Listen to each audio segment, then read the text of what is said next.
मेरे बुजुर्गों, दोस्तों और भाइयों,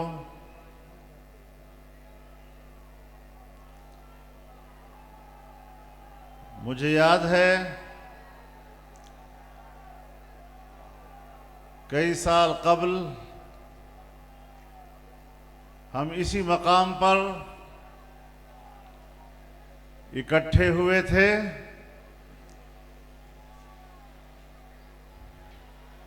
लेकिन आज उसी मकाम पर जब आपकी तादाद को देखता हूं,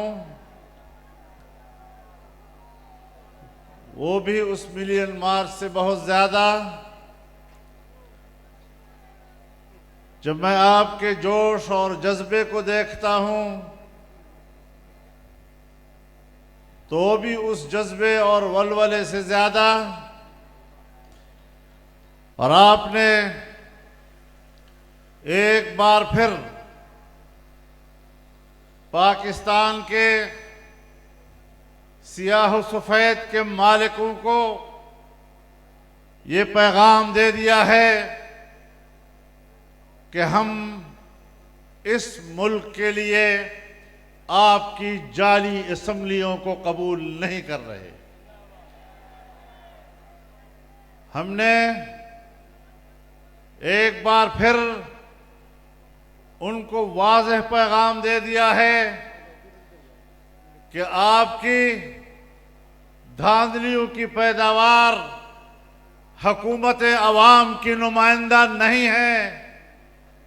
ये हुकूमतें, ये असम्बलियां एस्टेब्लिशमेंट की नुमाइंदा तो हो सकती हैं, लेकिन इसे पाकिस्तान के अवाम का नुमाइंदा कहना मेरे नजदीक पाकिस्तान के अवाम की तौहीन है। हम अपनी कौम की तौहीन बर्दाश्त नहीं कर सकते। आज हम अपनी कौम और इस मुल्क के अवाम के इज्जत नफ्स का मुकद्दमा लेकर मैदान में आए हैं। आज हम अपने अवाम के वोट के हक का मुकद्दमा लेकर मैदान में आए हैं। और मुझे एक दो दिन कबल अफवाज पाकिस्तान के एक तर्जुमान की प्रेस कॉन्फ्रेंस, जो गालिबन 3 घंटों पर मुहित थी,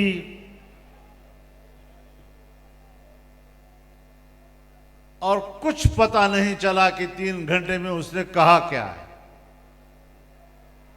इतनी फसाहत और बलागत के साथ बात कर रहा था।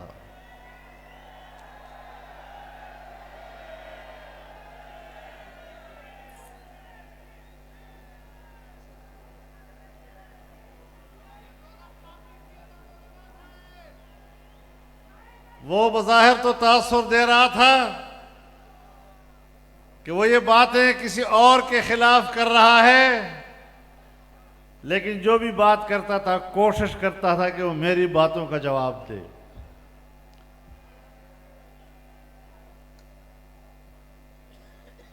मैं जिस जगह पे खड़ा हूं किसी दलील से हूं।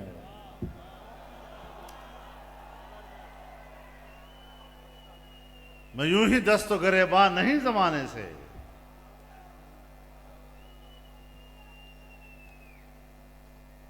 हमें क्या पड़ी है 10 लाख लोगों को इस मैदान में लाना, सफर करके यहां आना, सफर और मौसम की तकलीफ बर्दाश्त करना, फिर कहता है कि इलेक्शन के हवाले से फौज का कोई रोल नहीं।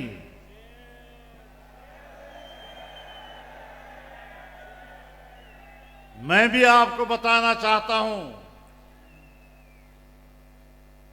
मैं भी बताना चाहता हूं कि आईन में, कानून में, रूल्स में कोई रूल्स नहीं है कि फौज सियासत में बात करे, और मैं भी मानता हूं कि आईन और कानून के रू से तुम्हारा कोई रोल नहीं, लेकिन ये सारा रोला ही तेरा है।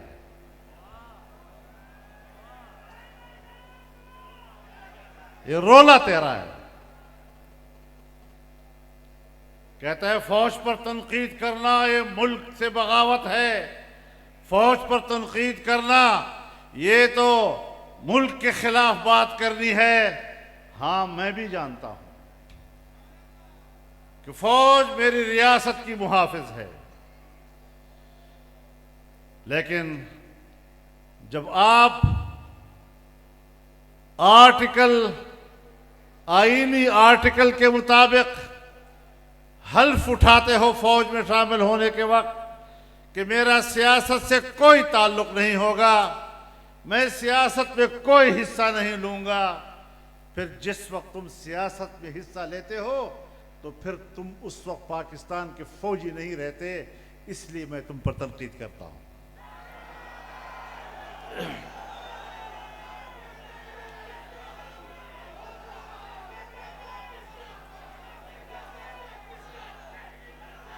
मैं मुल्क में कोई अंधी सियासत नहीं कर रहा। मैं मुल्क के आर्मी चीफ को भी जानता हूं, आईएसआई के चीफ को भी जानता हूं, मैं मुख्तदरा को भी जानता हूं। मैं 40 साल से ज्यादा अरसा पाकिस्तानी सियासत से वाबस्ता रहकर किस चीज से अब नावाकिफ हूं कि तुम मुझे सफाई दोगे कि मैंने सियासत में हिस्सा लेना है या नहीं। मेरा दावा आपके खिलाफ यह है कि तुमने सियासत में हिस्सा लिया है, उसके बाद तुम पाकिस्तान के फौजी नहीं रहे कि मेरे ऊपर तुम्हारा एहतराम लाजिम है। हां, वापस फौजी बन जाओ, वापस फौजी बन जाओ, जहां से निकले वही खड़े हो जाओ, मैं आपके शाना बशाना खड़ा हो जाऊं।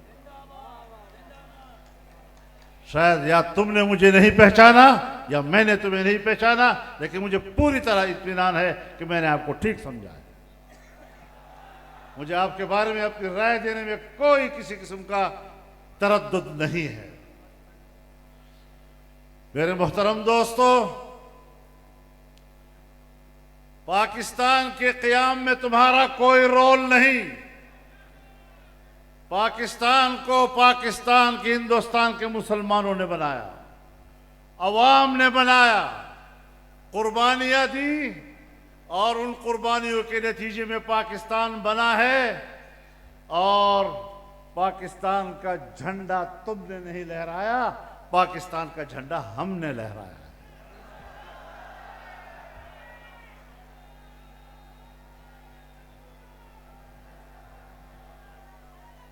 पाकिस्तान जब बना है तो तुम्हारा किरदार पाकिस्तान को तोड़ने में है, पाकिस्तान को बनाने में नहीं है।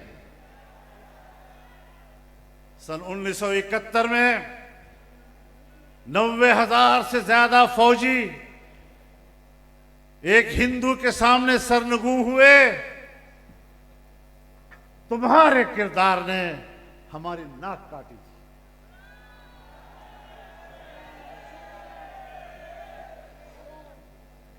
तुम्हारे किरदार ने कौम के सिरों पर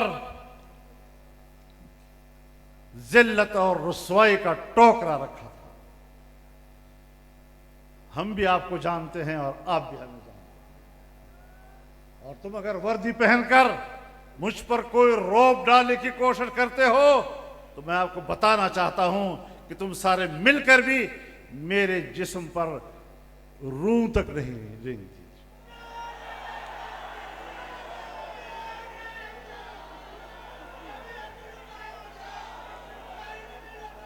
मामलात को ठीक करो।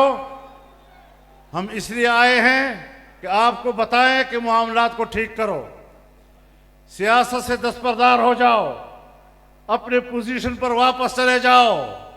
और मैं ये भी आज आपकी ताईद से कहना चाहता हूं आपकी तायीद से कहना चाहता हूं कि आपको कबायली इलाकों से निकलना होगा। ऑपरेशनों के नाम पर हमें अपनी खैरख्वाहियां मत दिखाओ। तुमने 2010 से ऑपरेशन शुरू किए हैं, आज 2024 है, 14-15 साल हो गए। हमें अमन देने के नाम पर कबाइल को तबाह बर्बाद कर दिया, कबाइलों की इज्जतों को तबाह बर्बाद कर दिया, कबाइल के शमले तुमने गिरा दिए, कबाइल की पगड़ियां तुमने उछाल दी।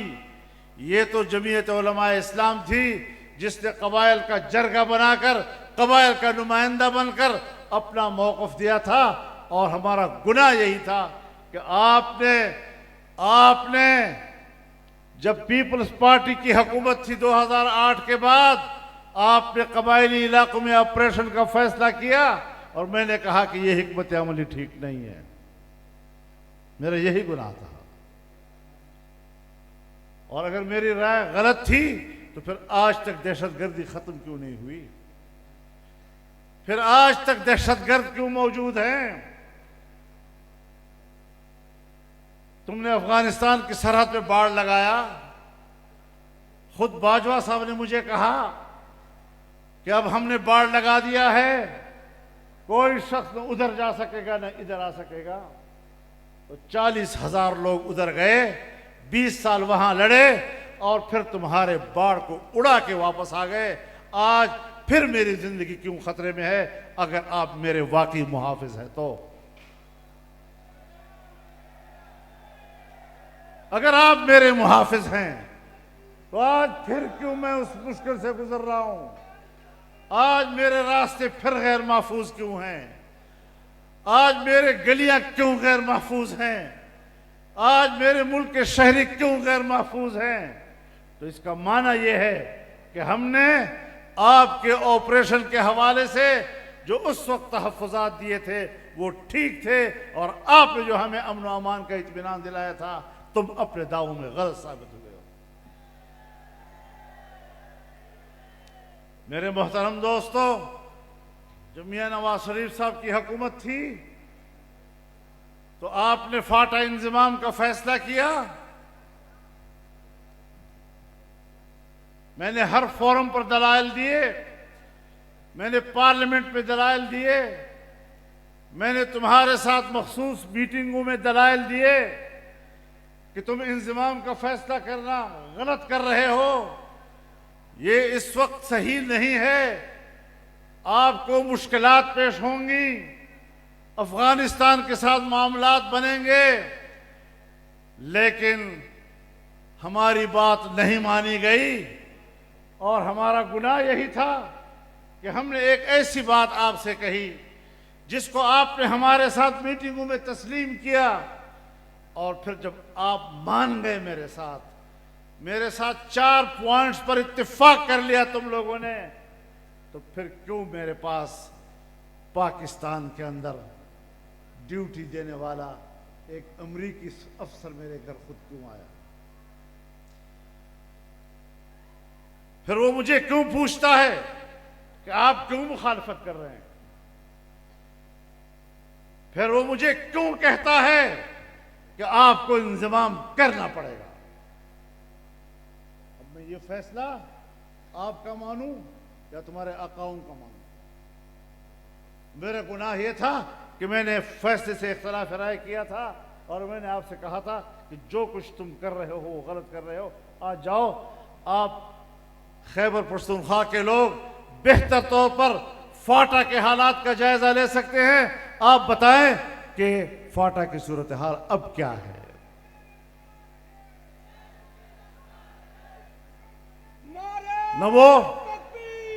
न वो फाटा है तो मुझे बात करने दो यार, मुझे बात करने दो। नहीं सुन, मैं बात करना चाहता हूं कि आज मैं आपसे पूछना चाहता हूं कि फाटा के अवाम कहां खड़े हैं? न इधर के रहे न उधर के रहे। तुमने कहा था कि हम 10 साल में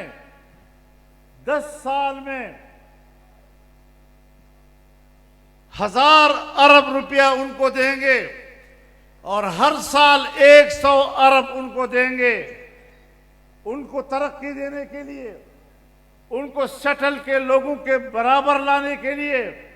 आज 8 साल गुजर गए हैं उसके, और आज तक तुम 100 अरब भी पूरे नहीं कर सके हो उनको, चजाए कि आप 900 अरब मजीद उनको देंगे। क्यों धोखा किया आपने? क्यों बाहर का इशारा कबूल किया अपने मुल्क के अंदर? क्यों अपनी खुद मुख्तारी को बेचा? तो मेरी राय पाकिस्तान की खुद मुख्तारी के लिए थी, कबाइल के अवाम के लिए थी। और मैंने आपसे यह भी कहा था कि कबाइल से पूछ लो, अगर वो चाहते हैं इंतजाम करना तो रेफरेंडम करा दो, अगर कबाइल की ख्वाहिश है मुझे कोई एतराज नहीं होगा। आज आपके इस तारीखी इज्तिमा के सामने फिर मैं एक दफा कहता हूं कि अगर उस वक्त रेफरेंडम नहीं था, अब तो उन्होंने मजा चख लिया होगा। अब तो 8 साल के बाद वो मुतमईन होंगे। आज रेफरेंडम करा दो, कबाइली अवाम अपनी पोजीशन पर वापस जाना चाहते हैं या तुम्हारे इंतजाम को कबूल करते हैं। आज चैलेंज करता हूं तुम्हें, कौम से पूछो। मुझे याद है बाज उन लोगों के वो अल्फाज मुझे जबान पर लाने में शर्म आती है, जब इन्हीं लोगों ने कहा छोड़िए मौलाना, कबाइल भी कोई ऐसे लोग हैं जिनसे पूछने की जरूरत होती है। मैं अपने आवाम के बारे में तुम्हारी राय जानता हूं।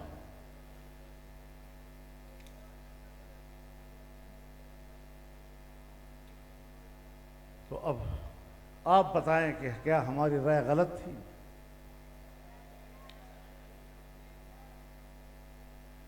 हमें पाकिस्तान में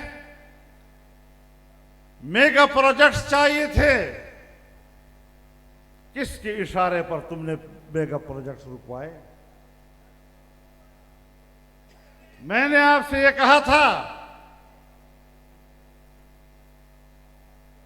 कि रेकोडेक जो बलोचों की मिल्कियत है उस पर कानून साजी जायज नहीं कि आप 18वीं तरमीम की मुखालफत करके आप रेकोडेक को बैनुल अक़वामी कंपनियों के हवाले करें, उसके मफादात को आप बेचें और बलोच लोगों को और बलूचिस्तान के लोगों को आप महरूम करें।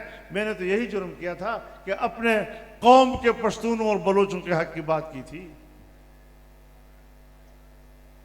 और तुमने फैसला कर लिया कि ये शख्स हर मरहले पर हमारे फैसलों में रुकावट बनता है। मेरे फैसले भी तारीख पे लिखे जा रहे हैं, मेरी राय भी तारीख के औराक पे रकम हो रही है, तुम्हारे फैसले भी तारीख के औराक पे हो रहे हैं। तारीख फैसला करेगी कि तुमने कौम से गद्दारी की थी, तुमने कौम को बेचा था, उसके मफाद को बेचा था, और तारीख लिखेगी कि इस शख्स ने अपने कौम और अपने बच्चों के हुकूक की हिफाजत के लिए आवाज उठाई थी।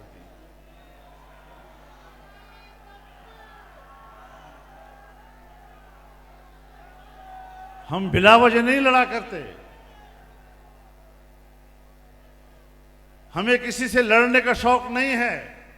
और आप जानते हैं हम तकरीरों में गालियां नहीं दिया करते, हम तकरीरों में किसी का मजाक नहीं उड़ाते, लेकिन हम अपना नुक्ता नजर वजाहत से पेश करते हैं। हम अपना नुक्ता नजर पेश करें तब भी तुम नाराज,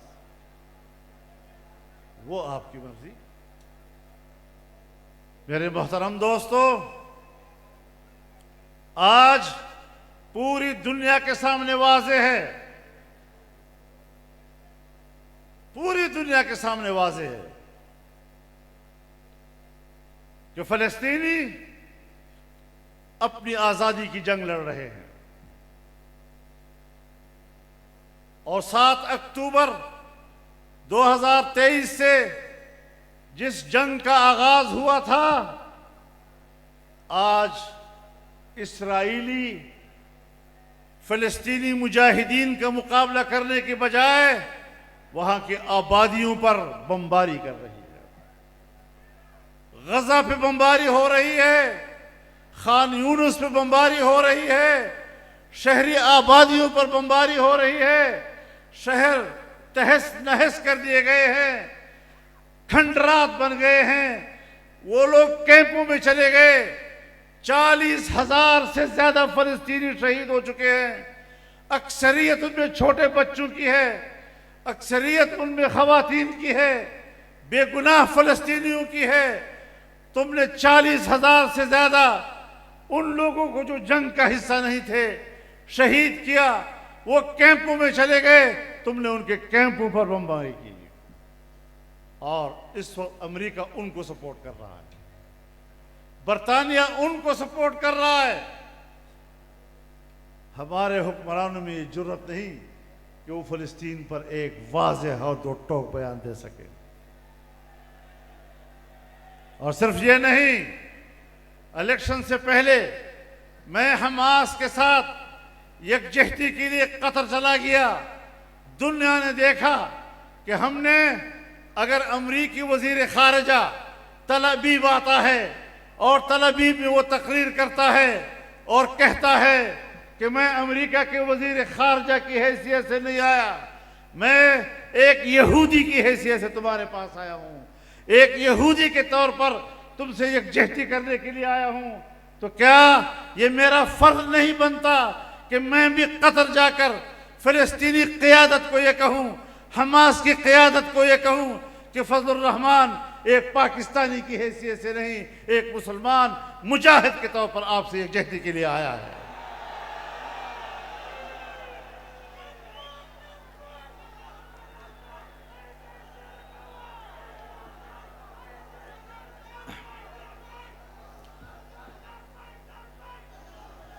मैंने कोई चोरी छुपे नहीं ये मुलाकात की, मैं बरमला गया हूं। लेकिन फिर बताओ, इलेक्शन के वक्त तुम पर दबाव आया या नहीं? तुम्हें अमरीकियों ने कहा या नहीं कि ये तो फिलिस्तीनी और हमास की हिमायत करता है, आइंदा असम्बलियों में हम इनको नहीं देखना चाहते। अगर तुम्हारे अंदर ईमान है तो सच बोलो कौम के सामने। तुम बाहर के दबाव पर एक मुसलमान भाई के हक में उठने वाले आवाज को दफन करने की कोशिश करते हो। लेकिन तुम्हें पता नहीं था, गुलामाना जहन फिर सोचता नहीं है कि मुझसे क्या करवाया जा रहा है।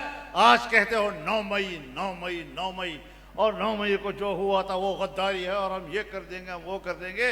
और खुदा के बंदे, तुम्हारी धांधली के नतीजे में जो मैंडेट सामने आया, अब 2 रास्ते हैं आपके लिए। या कह दो कि हमने धांधली की है, जिस तरह के हमारा दावा है आपके ऊपर, कह दो कि हमने धांधली की है। और अगर तुमने धांधली नहीं की तो फिर अवाम ने आपके 9 मई के बयानिए को दफन कर दिया, उसे मुस्तरद कर दिया।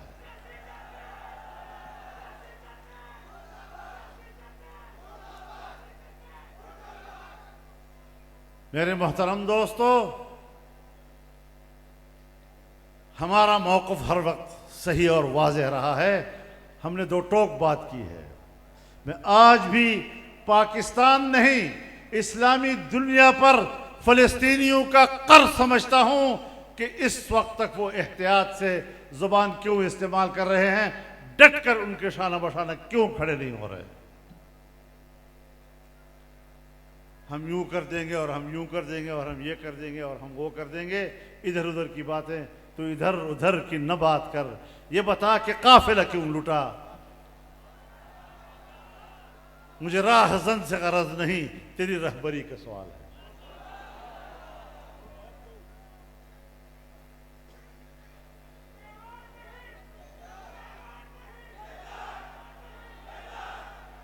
तो इसलिए हमने ऐलान कर दिया कि अब फैसले ऐवान में नहीं, मैदान में होंगे। और पेशावर का ये मैदान जो कई किलोमीटर तक आपने भर दिया है, अगर वो ये समझते हैं कि अवाम होते क्या हैं, अवाम होते क्या हैं, तुम्हें भेड़ बकरियों की तरह समझते हैं, जैसे चाहे वो हमें हांकें, तो या अभी तक मुल्क मरा नहीं है, अभी तक जमीयत उलमा जिंदा है, अभी तक फजलुर रहमान जिंदा है।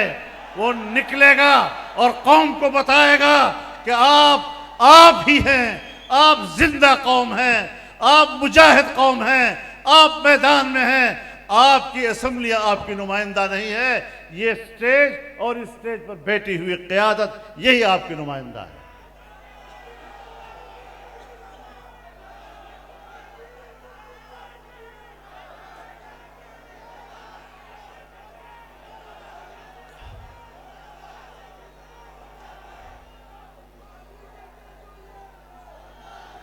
तो मेरे मोहतरम दोस्तों, किस किस का रोना रोएं, किस किस का रोना रोएं। हमारी अदालतें भी, जहां हम इंसाफ की उम्मीद से उनकी खिदमत में हाजिर होते हैं,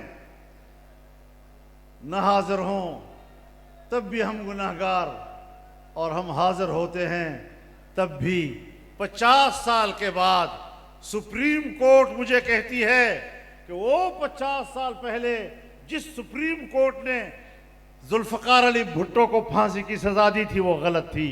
जब आप अपने उस फैसले को, जिसमें आप मुल्क के एक वज़ीर आज़म को लटका देते हैं और 50 साल के बाद कहते हैं कि हमसे तो गलती हुई थी, मैं खत्म नबूवत के हवाले से मुकद्दमा इस अदालत के हवाले कर दूं कि जिसके फैसले ने मुझे वाज़ेह इशारात दे दिए हैं कि आप अदालती सतह पर कादियानियों को तहफ़्फ़ुज़ देने की कोशिश कर रहे हैं।